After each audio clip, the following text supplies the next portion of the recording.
Heart beat scan ఒక్క second లోనే world class 640 slide CT scan ఇప్పుడు మీ విస్టా ఇమేజింగ్ బంజారా హిల్స్ లో. హాయ్ హలో నమస్తే, వెల్కమ్ టు ఐ డ్రీమ్స్. నేను మీ మాధురి.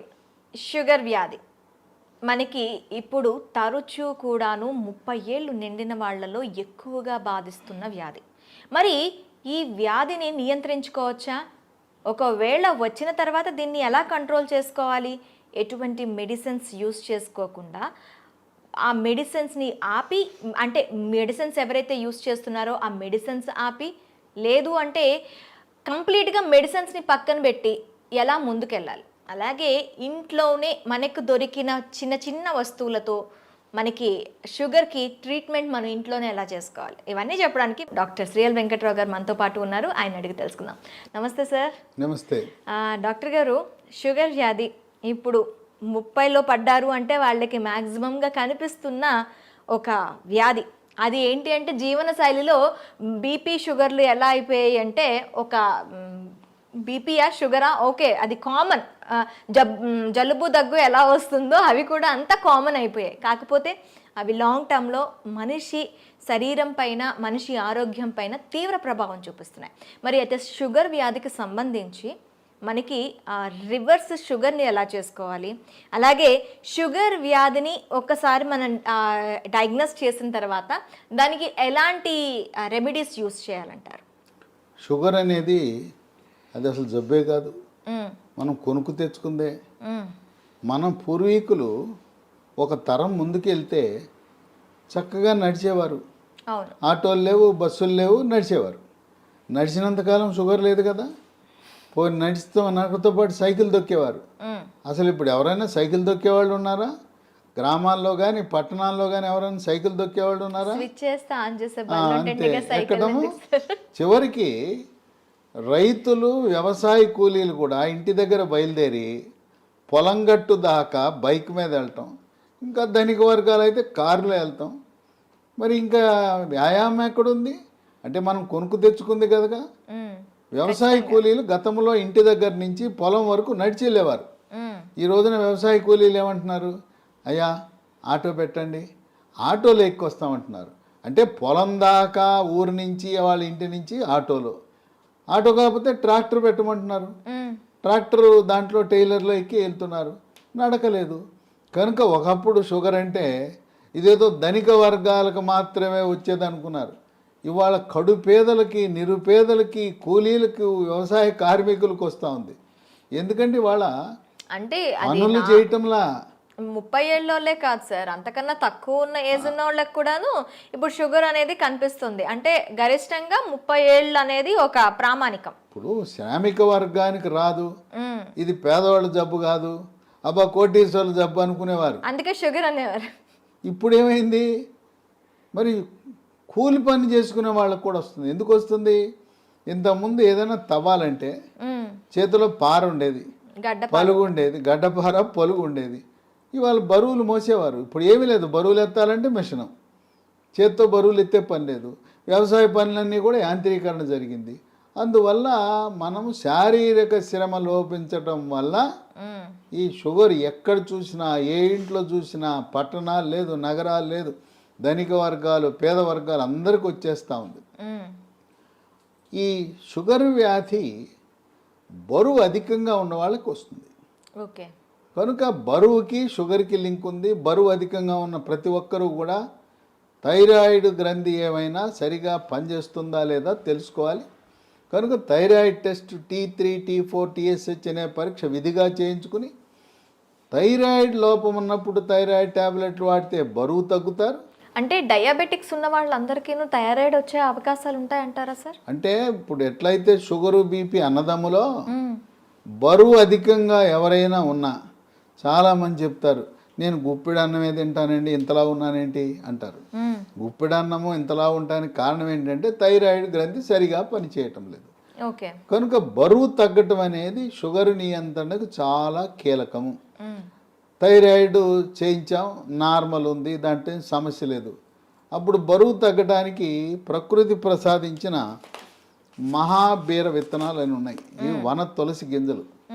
రాత్రిపూట ఒక స్పూను గింజలను గ్లాసు నీళ్ళల్లో నానబెట్టి రాత్రంతా నానిన తర్వాత ఉదయం పరగడుపున ఈ గింజలు నీళ్లు కలిపి తాగేస్తే చక్కగా బరువు తగ్గుతారు. బరువు తగ్గితే నిదానంగా షుగర్ కూడా తగ్గిపోతుంది. బరువుకి షుగర్కి లింక్ ఉంది. తర్వాత ఈ మధ్య కాలంలో చిన్న పిల్లలకి యుక్త వయసులో కూడా షుగర్ వస్తుంది. దాన్ని టైప్ 1 డయాబెటీస్ అంటారు. ఆ టైప్ 1 డయాబెటీస్ అనేది మందులు లేకుండా దాన్ని నియంత్రించడం కష్టం. చిన్న వయసులో వచ్చే షుగర్ వ్యాధికి ఇన్సులిన్ తప్పదు. అది ఇన్సులిన్ ఆధారిత షుగర్ అంటారు. అయితే అదృష్టవశాత్తు 100 మందికి షుగర్ ఉంటే 90 మందికి ఈ టైప్ 2 డయాబెటీస్ అంటే 40 ఏళ్ళు దాటి బరువు ఎక్కువ ఉన్న వాళ్ళకి వస్తూ ఉంటుంది. ఆ విధంగా బరువు నియంత్రణ ముఖ్యం. ఆహార నియమాలు 1983లో అన్న ఎన్టీ రామారావు ముఖ్యమంత్రి కాకముందు ఉత్తరాంధ్రలో, రాయలసీమలో, తెలంగాణలో ప్రజలంతా ఏం తినేవారు? రాగి, జొన్న, సజ్జ, కొర్రలు, అరిగెలు, సామెలు, ఊదలు. ఇవి తిన్నంత కాలము ఈ షుగర్ వ్యాధి అడ్రస్ ఉండేది కాదు. అన్న ఎన్టీఆర్ ఏం ఆలోచించాడు? ధనిక వర్గాలే బియ్యం తింటున్నారు, పేదోళ్ళంతా ఈ గింజలు, ఈ చిరుధాన్యాలు తింటున్నారు. ఇప్పుడు చిరుధాన్యాలు చాలా చౌకగా ఉండేవి. ఇప్పుడు చిరుధాన్యాల గురించి అవగాహన కలిగి చిరుధాన్యాల రేటు మంటెత్తిపోతా ఉంది. బియ్యం రేటు కంటే 4 రెట్లు ఉంది. ఆ రోజుల్లో పేదవాళ్ళు తర్వాత కిలో బియ్యం ఖరీదు 10 రూపాయలు ఉంటే ఇవి కిలో రూపాయి 2 రూపాయలు ఉండేది. ఆయన పెద్ద మనసుతో సమానత్వం కావాలి, పేదవాడికి కూడా బియ్యం ఇవ్వాలని కిలో 2 రూపాయల బియ్యము. ఇక తదుపరి పోటీ పడి కిలో రూపాయికి బియ్యం. ఇవాళ మోడీ గారు అయితే ఆయన ఉచితంగా ఇస్తున్నాడు. గత 3 సంవత్సరాలుగా ఆయన కోవిడ్ వచ్చినప్పటి నుంచి నేటి వరకు కూడా పేదవాళ్ళకి నెలకి 5 కేజీల చొప్పున ఉచితంగా బియ్యం ఇస్తున్నాడు. ఈ బియ్యం తింటున్నాం, చక్కగా షుగర్ని పెంచుకుంటున్నాం. బియ్యము మానేస్తే పోని బియ్యం తిన్నారంటే పూర్వకాలం దంపుడు బియ్యం ఉండేది. ఇవాళ రోళ్ళు లేవు, రోకళ్ళు లేవు, దంపుడు లేదు. దంపుడు బియ్యం అసలు ఎక్కడ కనపడటం అంటే మార్కెట్లో లభిస్తున్నాయి దంపుడు బియ్యం, కొంచెం ఖరీదు ఎక్కువ. దంపుడు బియ్యము, ఎర్ర బియ్యము, రెడ్ రైసు ఇలాంటివి, బ్రౌన్ రైసు తింటే కొంతలో కొంత మేలు జరుగుతుంది. దీని బదులుగా బ్లాక్ రైస్ అని ఒకటి ఉంది, అది కూడా కొంత మేలే. అసలు అన్నం మానేస్తే షుగరే ఇంక మన జోలికే రాదు. తర్వాత కొంతమంది పాపం తెలవక నాకు షుగర్ వచ్చింది అందుకని అన్నం మానేసి గోధుమల జోలికి వెళ్ళానంటారు. గోధుమ రొట్టె వేసుకుంటున్నా, గోధుమ అన్నం తింటున్నా, గోధుమ రవ్వతో ఉప్మా చేసుకున్నా అన్న. గోధుమల వల్ల షుగర్ ఇంకా పెరిగిపోతుంది. అన్నములో, వరి అన్నములో ఉండే పిండి పదార్థం కంటే గోధుమలో రెట్టింపు ఉంది. కనుక మనకి 2 శత్రువులు ఉండారు. దక్షిణ భారతంలో మనం తినే వరి అన్నము, ఉత్తర భారత వాసులు తినే గోధుమలు. ఈ 2 మన దేశంలో ఎక్కువ మంది తినేది ఇదే. పేద, ధనిక అన్ని వర్గాలు తినేది. ఈ రెండింటినీ మానేసి రాగి, జొన్న, సజ్జ, కొర్రలు, అరిగెలు, సామెలు, ఊదలు జావరూపాన అన్నమో లేదు పిండి చేసి పుల్కాలు, రొట్టెలు చేసుకుని తింటే షుగర్ పరారవుతుంది, అసలు షుగరే రాదు. కనుక మనం తీసుకునే ఆహార నియమాలు అనేది చాలా ముఖ్యం. వీటితో పాటు వ్యాయామం చేయాలి. నడక ముఖ్యం. యోగా, ప్రాణాయామము, ధ్యానము, నడక. ఇప్పటికైనా షుగర్ ఉన్నవాళ్ళు మీకు బైక్ ఉండొచ్చు కాక, కారు ఉండొచ్చు కాక, ఉన్న ఒక సైకిల్ కొనండి. కొత్త సైకిల్ ఒకటి కొని తొక్కండి. సైకిల్ తొక్కితే పోనీ బయట తొక్కడం వీలు కాకపోతే ఇప్పుడు కూడా కొంతమంది సైకిల్ స్టాండ్ వేసి ఇంట్లోనే తొక్కుతుంటారు. స్టాండ్ వేసి తొక్కుతుంటారు. సైకిల్ తొక్కితే బరువు తగ్గుతారు, మోకాళ్ళ నొప్పులు తగ్గుతాయి, కండరాల నొప్పులు తగ్గుతాయి, షుగర్ కూడా నియంత్రణలోకి వస్తుంది. మన ఇంట్లో వాషింగ్ మెషిన్ ఎట్లా ఉంటుందో, బట్టలు ఉతికే మెషిన్, టీవీలు ఉంటాయి, గేజర్ ఉంటుంది, అట్టాగే వెయింగ్ మెషిన్ కూడా ఉండాలి. ప్రతిరోజు ఇంట్లో ఉన్న ప్రతి ఒక్కరు కూడా బరువు చూసుకోవాలి. ఇది ఎక్కడా కనపడదు. వాషింగ్ మెషిన్ కొన్నవాళ్ళు వెయింగ్ మెషిన్ ఎంత ఉంటుంది చూడండి. వెయింగ్ మెషిన్తో మరీ ముఖ్యంగా షుగర్ ఉన్నవాళ్ళు వెయింగ్ మిషన్ తప్పనిసరి. దాంతోపాటు ప్రతిరోజు మన షుగర్ ఎంత ఉందో చూసుకునే చిన్న పెద్ద ఖరీదు ఉండదు, 700 రూపాయలు, గ్లూకోమీటర్ అనే పరికరము, దాంతో చూసుకోవాలి. అట్లాగే షుగర్ నియంత్రణ గత 3 నెలలుగా ఎలా ఉన్నది అని చేసే ఒక పరీక్ష ఉన్నది, దాని పేరు HbA1c పరీక్ష. ఆ పరీక్ష 3 నెలలకు ఒకసారి చేసినప్పుడు 7 కంటే తక్కువ ఉంటే నియంత్రణ బాగున్నది అని అర్థమవుతుంది. ప్రతి మంత్లో కూడా చేస్తారా సార్ ఇది? కాదు, 3 నెలలకు ఒకసారి చేయాలి. ఓకే, ప్రతి నెల అవసరం లేదు, 3 నెలలకు ఒకసారి. మా ఇంటి పక్కనే ల్యాబొరేటరీ ఉందని గ్లూకోమీటర్ కొనటం మాత్రం మానకూడదు. మన ఇంటి పక్కన ల్యాబొరేటరీ ఉంటే HbA1c పరీక్ష చేయించుకోండి. ఈ చిరుధాన్యాల గురించి చెప్పాను. చిరుధాన్యాలతో చేసే బిస్కెట్లు, చాక్లెట్లు అందుబాటులోకి వచ్చినాయి. లీ హెల్త్ అనే కంపెనీ వాళ్ళు మిల్లీ కుక్కీస్ అని బిస్కెట్లు తయారు చేశారు. ఓకే, ఇవి 3 పూట్ల 3 తినచ్చు. ఈ బిస్కెట్లు తింటే షుగర్ పెరగదు. అట్లాగే చాక్లెట్ రూపాన మిల్లీ న్యూట్రీ బార్ అని, ఇవి తయారు చేసేది కేంద్ర ప్రభుత్వ అధీనంలో ఉండే సంస్థ, మార్కెటింగ్ చేసేది లీ హెల్త్ అనే కంపెనీ. ఓకే, ఇవి కూడా షుగర్ ఉన్న వాళ్ళు తినటం చాలా మేలు జరుగుతుంది. ఇవి కావాల్సిన వాళ్ళకి ఒక నంబర్ ఇస్తాను, వాళ్ళకి ఫోన్ చేయండి. 9502897374 ఓకే, 9502897374. ఓకే. కనుక ఈ చిరుధాన్యాలు ఈరోజు మనకు చాలా కీలక పాత్ర పోషిస్తున్నాయి. చిరుధాన్యాలు నమ్ముకోండి, షుగర్కి అసలు మందులు అవసరం లేదు. అయితే ఇంట్లో మనకి ఏమైనా ఉన్నాయా సార్ చిట్కాలు? ఇంట్లో చిట్కాలు ఉన్నాయి. మీకు ఎవరైనా మీకు కొన్ని లక్షణాలు కనపడినప్పుడు ఒంటి మీద నల్లటి రంగు, మెడ ముందు బాగా నల్లగా అవుతుంది, లేదా కంటి మీద రెప్పల మీద కురుపులు, మూత్రంలో చీమకణాలు, మహిళలకైతే తరచుగా వైట్ డిశ్చార్జ్ తెలిపోవటం, ఇలాంటి లక్షణాలు కనపడి షుగర్ పరీక్ష ఏమి తినకుండా చేయించినప్పుడు షుగర్ మొట్టమొదటిసారిగా బయటపడితే మీరేమి నిరాశ నిస్పృహకు గురవద్దు. అసలు ముందు డాక్టర్ రాసేస్తాడు, పేజీ నిండా రాసేస్తాడు మందులు, రాంచుకోండి. ఆయన కొనమంటే సార్ డబ్బులు లేవండి తర్వాత కొంటానండి, ఎందుకంటే డాక్టర్ రాసి ఇచ్చినాక నా మందుల షాప్ ఉంది అక్కడే కొని అంటాడు. మీరు ఆయన ఎందుకు ఇబ్బంది పెట్టడం?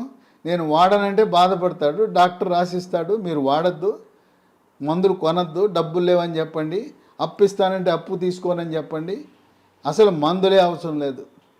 టైప్ 2 డయాబెటీస్ కొత్తగా బయటపడితే మందులు లేకుండా నియంత్రించవచ్చు. బరువు తగ్గండి, ఆహార నియమాలు పాటించండి. నేను చెప్పినట్టుగా అన్నముకి గోధుమలకు స్వస్తి పలికి మనం కేవలం చిరుధాన్యాలు మాత్రమే వాడుతూ ఇంట్లో వాడుకోవటానికి 10 రకాల గృహ వైద్యాలు, చిట్కా వైద్యాలు, హోమ్ రెమెడీస్ ఉన్నాయి. 10 అవసరంలా. మీకు నచ్చినవి మెచ్చినవి 1, 2, 3 చూసుకోండి. మీకు ఏది బాగుంటే వాడండి. బ్రహ్మాండంగా ట్యాబ్లెట్లు లేకుండా, ఇన్సులిన్ లేకుండా 100కి 100 పాళ్ళు షుగర్ నియంత్రణ అవుతుంది.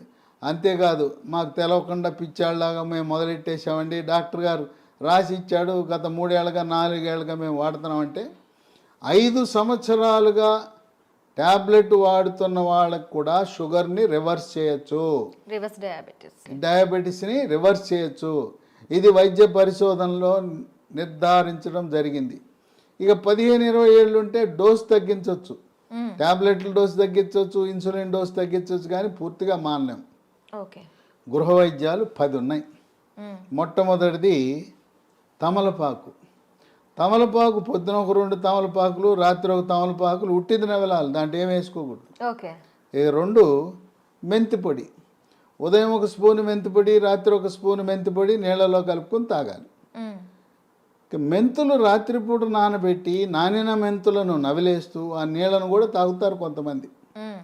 ఇదే కాకుండా మెంతులు 250 గ్రాములు, వాము 100 గ్రాములు, నల్ల జీలకర్ర 50 గ్రాములు, ఈ మూడింటిని విడివిడిగా దోరగా వేయించి చల్లారిన తర్వాత మూడింటిని కలిపి మిక్సీలో వేయాలి.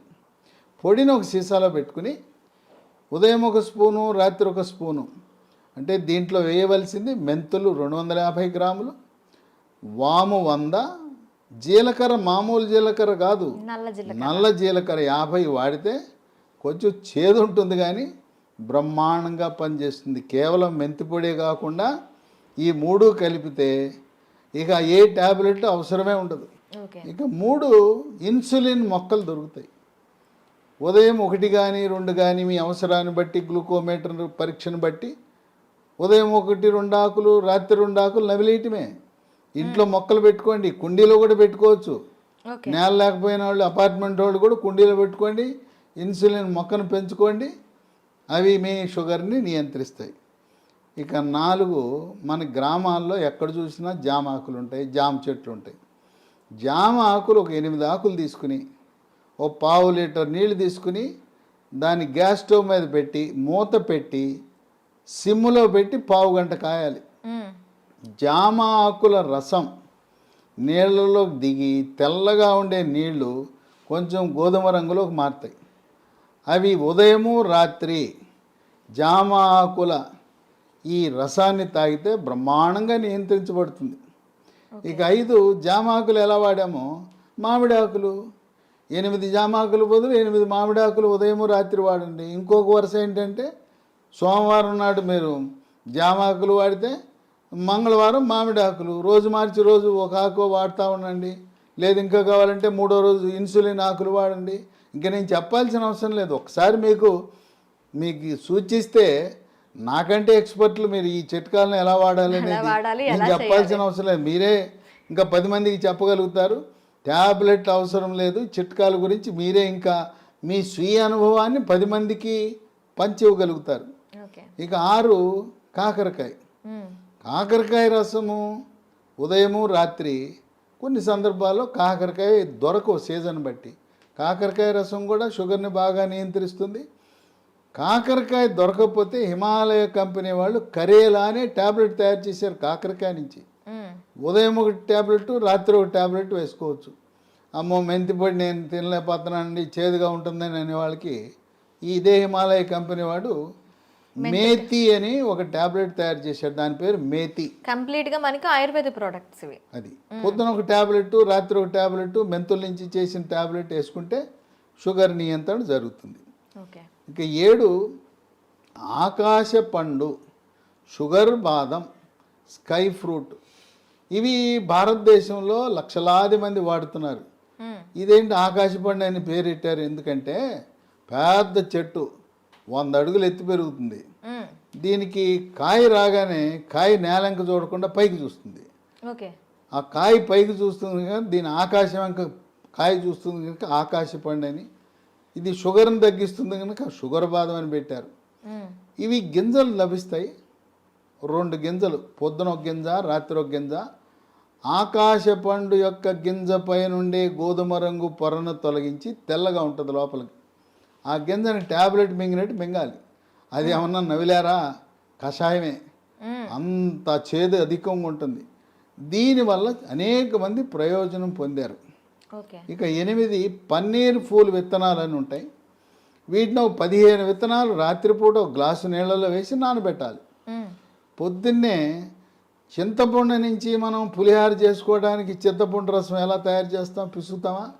అలా గింజలను పిసికేస్తే రసం వస్తుంది. రసం వచ్చిన తర్వాత వడపోసి ఆ నీళ్లు తాగితే బ్రహ్మాండంగా పన్నీర్ పూలు ఈ రసంతో కూడా షుగర్ నియంత్రణ బాగా జరుగుతుంది. 9 పనస పొడి. దోరగా పండింది. పచ్చిదేమో పనస పండు ఆకుపచ్చ రంగు, పండితే పసుపు రంగు ఉంటుంది. మధ్యస్థంగా ఉండే పనస పండు తొనలని వాటిని గింజ తీసి తొనలు ముక్కలు ముక్కలుగా చేసి ఆ తొనల ముక్కలను ఎండబెట్టి పొడి చేసి ఉదయము మధ్యాహ్నము రాత్రి ఒక్కొక్క పూట 30 గ్రాముల చొప్పున టిఫిన్లోను అన్నంలోను 3 పూట్ల వాడితే ఇవి ట్యాబ్లెట్ లాగా పనిచేస్తాయి. పనస పొడి మాకు ఈ ఓపిక లేదండి, పనసకాయలు తెచ్చుకోలేము, ఎండబెట్టుకోలేమనే ఒకరికి అమెజాన్లో ఇది దొరుకుతుంది. దీన్ని జాక్ ఫ్రూట్ అంటారు. జాక్ ఫ్రూట్ 365 అనే బ్రాండ్తో పనస పొడి లభిస్తుంది. అది కొని వాడుకోవచ్చు. ఇక 10 వేప చెట్లు ఎక్కడ పడితే అక్కడ ఉంటాయి. వేప ఆకులు వాటిని వేప ఆకు నుంచి బెరడు నుంచి వేరు వరకు కూడాను అన్ని మంచి పనిచేస్తాయి. ఔషధ వేప ఆకుల వినియోగం ఉదయము రాత్రి వేప ఆకులు నవిలేస్తే, అంటే ఇక్కడ మనం ఒకటి గమనించాలి, షుగర్ తీగ ఉంటుంది కదా, తీయటి జబ్బు మనకు వచ్చింది, మనం విరుగుడు ఏమేస్తున్నాం, చేదేస్తాం. తీయదానికి తీయని జబ్బుకి చేదు మందులు వేస్తున్నాం, చేదు చిట్కాలు వాడుతున్నాం. చూడండి, అన్నీ కూడా ఏది చూసినా చేదు కషం. అదేమో షుగర్ జబ్బు, షుగర్ని తీపిని చేదుతో విరుగుడు విధంగా మనం చేస్తున్నాం. కనుక షుగరు వచ్చిందని ఏమీ దిగులు పడద్దు. మీ యొక్క వైవాహిక జీవితానికి కానీ పిల్లలు పుట్టడానికి కానీ ఎటువంటి ఇబ్బంది ఉండదు. కొంతమందికి ఒక అనుమానం ఉంటుంది, అమ్మాయికి చిన్న వయసులోనే షుగర్ వచ్చిందంట, పెళ్లి చేసుకుంటే నా వారసులు పుడతారో లేదో అని అనుమానం ఉంటుంది. చిన్న వయసులో టైప్ 1 డయాబెటీస్ వచ్చిన మగవా పిల్లలు కానీ ఆడపిల్లలు కానీ ఎటువంటి సంకోచము లేకుండా వివాహం చేసుకోవచ్చు. ఓకే. సంసార జీవితానికి కానీ పిల్లలు పుట్టడానికి కానీ ఎటువంటి ఆటంకము కాదు. చిన్న వయసులో ఉంటే ఇన్సులిన్ కావాలి, పెద్ద వయసులో బయటపడితే మన ఆహార నియమాలు, గృహ వైద్యాలు, బరువు తగ్గటము, వీటితో సంపూర్ణంగా నియంత్రించవచ్చు. ఈ వీడియోని 10 మందికి షేర్ చేయండి. ఈ సమాచారం మీలోనే దాచుకోకుండా మీ సోషల్ మీడియా ద్వారా, మీ వాట్సాప్ ద్వారా, మీ స్నేహితులకు, బంధువులకి, తెలిసిన వాళ్ళందరికీ కూడా దీన్ని షేర్ చేసి దీన్ని పంపించి అందరూ దీనివల్ల ప్రయోజనం పొందేలా ఒక సందేశం వెళ్ళాలి. షుగర్ వ్యాధి ఉంటే దిగులు చెందవద్దు, షుగర్ వ్యాధిని చేదు వస్తువులతో మనం తిప్పి కొట్టచ్చు అనే సందేశం సమర్థవంతంగా మనం ప్రచారం చేద్దాం. Okay sir, thank you very much. చూసారు కదా, ప్రతి ఇంట్లో కూడా షుగర్ బారిన పడి బాధపడుతున్న వాళ్ళు చాలామంది ఉంటారు. వాళ్ళందరికీ కూడాను ఈ సమాచారం అనేది ఖచ్చితంగా అందాలని ఐ డ్రీమ్ తరపున కోరుకుంటున్నాం. మరొక అంశంతో మీ ముందుకు వస్తాం. Stay with us.